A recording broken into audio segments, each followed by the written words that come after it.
that's in a bit of a constitutional crisis for some, heading towards a referendum to approve that rushed draft constitution on December the 15th. With us to talk about it from his home constituency of Luxor, Abdul Mawgud Dardari. Welcome back. Welcome back as well to Shirin Foti, Egyptian-American lawyer, Eberhard Kindler, political scientist with the French CNRS research group, and Mathieu Mabin, France 24 senior correspondent, just back from Cairo. Cairo and Alexandria, Mathieu Mabin going there, where you found the same divide as in the capital, and where everyone has his or her idea of Article 2 when they say what the principles of Islamic law mean. Article number 2 is giving that the main source of the legislation should be according to the Islamist Sharia. Islam said, if we just talk about the other three, you cannot sue your wife if you find it, you capture her with another man, unless you have 4 people seeing that case. And it's very difficult. But if they are married, both, then they should be killed. This is the Islam said. All right. Everyone's got their own interpretation, it seems, of what the principles of Islamic law mean. Abdul Mawgud Dardari, maybe that's what's giving a lot of people the jitters. I see. Yeah, that is also, again, it is unfair representation. I mean, the Constitution does not only talk about Islam, but also talks about Christianity and Judaism. They are first ever in Egypt, and maybe in many different European Muslims until today do not have the same rights as people in France or England or Germany or in other places in the European. In Egyptian constitution, it is stated clearly that Christians and Jews have the right to be ruled according to their own spiritual tradition. Let me refer you to one article, Article 31, that states clearly that dignity is the right not only of every citizen, but of every human being. And first ever in a constitution, you find that Egyptian constitution speaks about humanity in general, the dignity of all human. Of course, we're not angels, we're human beings. It is a human constitution, and it can be easily ratified. It only needs 1/5 of the People's Assembly to be ratified. And I don't see what is happening in Egypt as a crisis. I see it as a learning process. Both seculars and liberals and Islamists, in fact, both of them are learning how to work and how to play with the rules of the game. It's going to take us some time. We're going to make some mistakes for sure. But I think at the end of the day, the final decision is the decision of the Egyptian people, and I expect them to do the right decision at the end of the road. And by the way, showing up at Tahrir Square, in no way a safeguard for women who get every day there, it seems, pestered, harassed, sometimes even worse. Freelance correspondent Belle True tweeted, "It's a crying shame when you're spat on the metro because you're not covered." I'm sure Cairo was never this bad just 8 years ago. And again, it's not just Islamists who harass women, far from it. Yes, and I mean, even people such as my grandparents who live in Egypt. I have aunts and uncles and cousins who are in Egypt currently, and yes, that's the primary thing that is being said. Some of them they're all Muslim, some of them have their hair covered, some of them don't. My grandmother, who is in her 70s, who has never covered her hair, who normally would walk on the street without any comment, has had comments made towards her, has had even stones thrown at her at times. I mean, it has become a climate that is extremely hostile, where the kind of tyranny of this guise of Islamic rule has taken the place of what used to be a very secular country. And you have seen this progression over the years from the 50s, where women were extremely, dressed as European women would be at the time, to now where everyone is, viewed in a negative manner if their hair is not covered. So it is something extremely problematic. Eberhard Kindler, though, is this a political question, or is this just simply people who should know better and who should stop harassing people? Is it a political issue? They should certainly know better, but I don't think it is anything limited to any particular political group. I think it is something that has come out already under Mubarak, in fact, a couple of years ago, which is unfortunately getting worse and worse. But we can easily imagine that in the present situation, which is a situation of, well, I wouldn't call it chaos, but of, say, animated street politics and animated exchanges between various actors, that this, of course, helps. Yeah.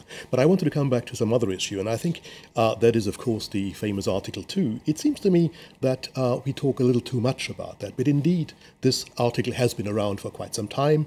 What people are worried about, it seems to me, is more like that this article seems to be, or maybe, possibly maybe, interpreted differently under an Islamic or Islamist president than under Mubarak. I think the problem is a political problem, not a legal problem in that respect. Now, whether this will be... And it's hard to judge people by their intentions. Of course, of course. I mean, I'm not saying it will be interpreted differently, but it may well be interpreted differently. But then I think some other concerns with this constitution are not so much the liberties, which to an extent are enshrined in this constitution, as they were to an extent in the previous constitution. Now, the trouble is not whether or not a constitution claims to guarantee certain liberties or certain rights. The trouble is, indeed, as we said earlier, whether the institutions are in place, the checks and balances that guarantee, in fact, that the Constitution may guarantee these rights and liberties. And there, of course, we are in some sort of trouble. First of all, because of the recent constitutional declaration in which the president assumes all powers, and secondly, also under the new constitution, if ever it will be, or it will possibly be voted, because it seems to strike a chord with many Egyptians, and I think you may be right, but nonetheless, there are certain problems. Now, the position of the judiciary, of various courts, not only the Supreme Court, may be undermined. Much of what the Constitution tells us about is that ulterior legislation will deal with these issues. Now, we don't know what this legislation will look like. Also, we see in the Constitution enshrined today a special role for the armed forces. And one may well wonder whether there was a deal now. This has always been one of these alleged plots. But indeed, we see now that there may have been some understanding between the military and President Morsi, because the Constitution indeed provides for the military budget to be removed from parliamentary control, and all other issues pertaining to the military will be dealt with basically by an unelected body. So new unelected bodies appear, which, of course, well, does not necessarily convince us of the democratic nature of this Constitution. Would it not have been better if the defense minister answered directly to the president and not was somebody appointed by the army, Abdul Mawgud Dardari? Yeah, let me just comment very quickly about the women harassment and connecting this with the Islamists. Harassing not only women, but any other human being, but especially women, is a crime in the Egyptian law, and it is a crime against Islam. I'm speaking to you from Luxor, where lots of Europeans as tourists, they dress as they want, and they live peacefully with the rest of the Egyptian people. So this is, there is a problem of place of women, not only in Egypt, but also in France and other places. Covering or uncovering is an issue. It is a political issue. And I think by dialogue, and we can create a better understanding of what is meant by this. Concerning the president's power, in the new constitution, it's down to 40%, comparing it to Mubarak's power. So there is really a change in not only in the constitution, but in the mode of the Egyptian people. And again, will you guys respect the decision of the Egyptians? If the Egyptians go out in 2 weeks and say yes for the constitution, can this be enough democratic for you and for the secular and the liberals in Egypt? Or is still, unless it goes with the way we want, then it is undemocratic? We really have to create this new paradigm shift so that we can develop these two most important principles: mutual understanding and mutual respect. Sharon Foti.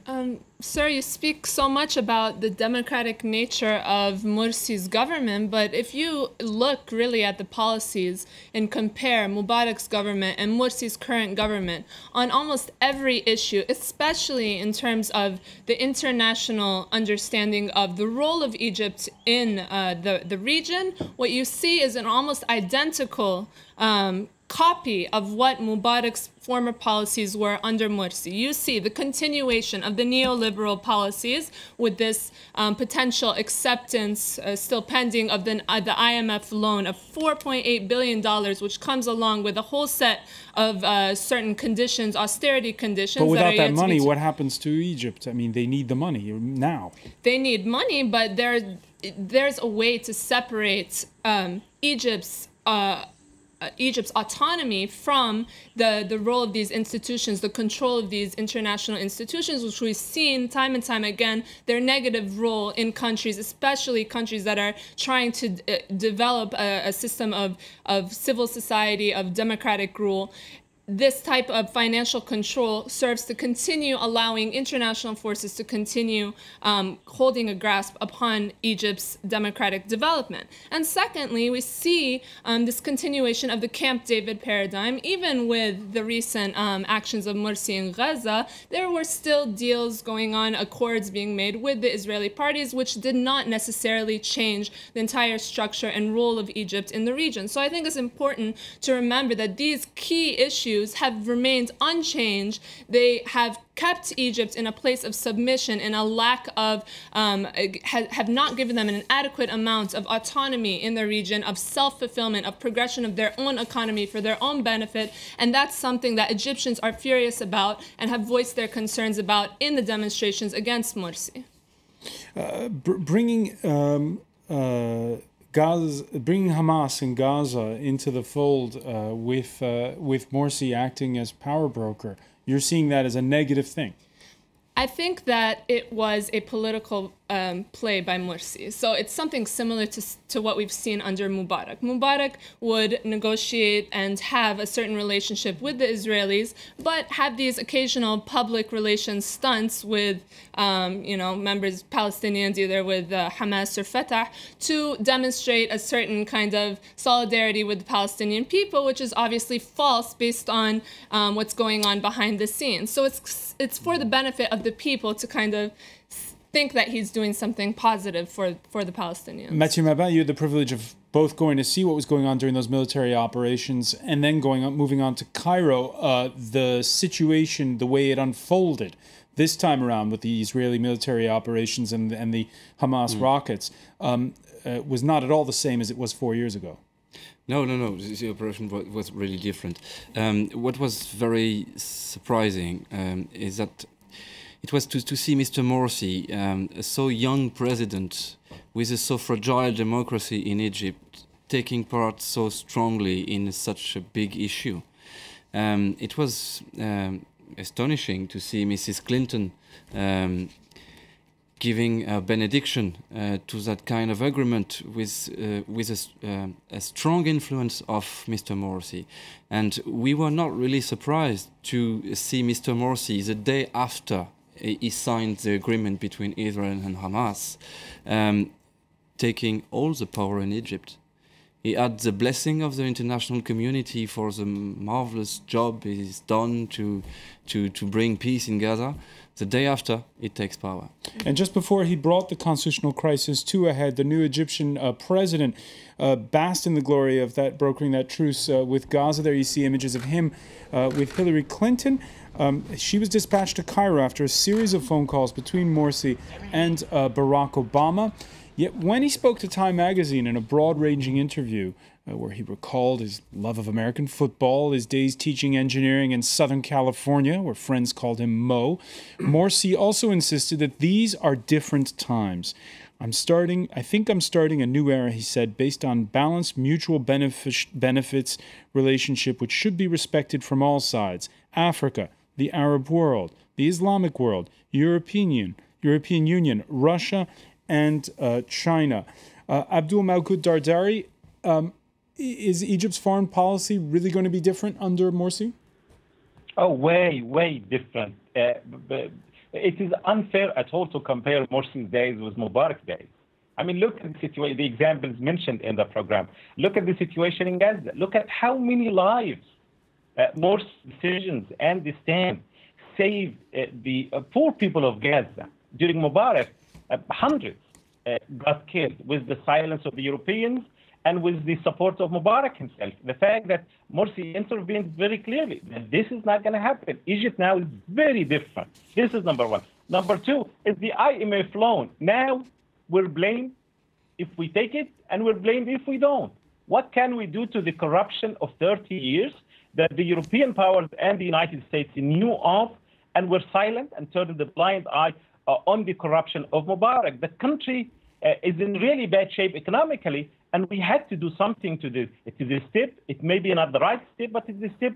We think it is likely to help the Egyptians and to try to work out some of the corruption that took place during Mubarak's era. There's another difference during Morsi's years from Mubarak. Just bringing the name of Mubarak makes me shivering now comparing Morsi with that dictator. The fact that, sir, I can speak with you from my hometown in Luxor, and I know that I'm safe, and I know that I will not be arrested after this.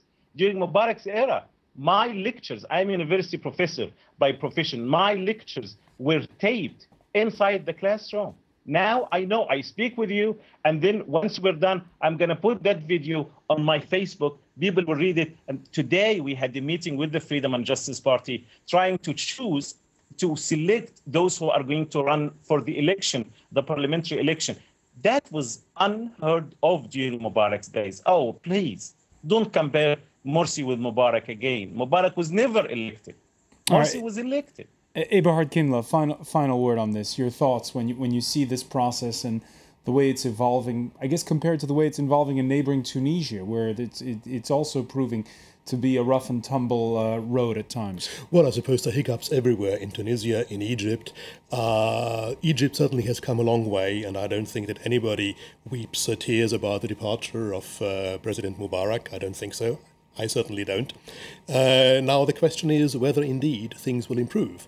Now, lots of things have happened. There is a lively political debate in Egypt today, has always been in the past, of course, as well, not as lively as today.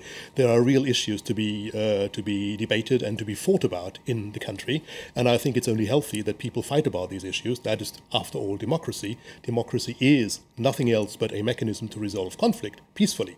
Now, the question is, and that's what we're debating today, is whether in Egypt the new constitution puts in place the mechanisms that allow people, minorities and majorities, not only religious ones but also political ones, to really fight peacefully and reverse majorities in the future.